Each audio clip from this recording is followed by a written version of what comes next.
ইস কি হাগা দোষ রে, যাই পাট খেতে যায় কাজটা সারিয়ে আসি। যাই এলাকায় খবর দিয়ে আসি। ভাই ভাই ওখানে লাশ পড়ে গেছে। रोम रोम भाइयों। ভাই এই যে বকুল কিভাবে লাশটা মরতে পারে বলো তো? ভাই এই মনে দাঁত বসে না, ওই মুখের গন্ধতে মারা গেছে। পাগলা। ভাই একটা লাশ দেখবে যায় আরেকটা মারি ফেলেন। আসলে তো এটা আমি কি করলাম? একটা লাশ দেখতে পারে সে আরেকজনে মারি ফেলে না।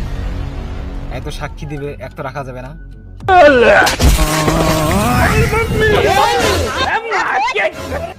একটা লাশ দেখবার আসিয়া তিনটা লাশ ফালাইলা। এখন আমি কি করি? পালাও রে।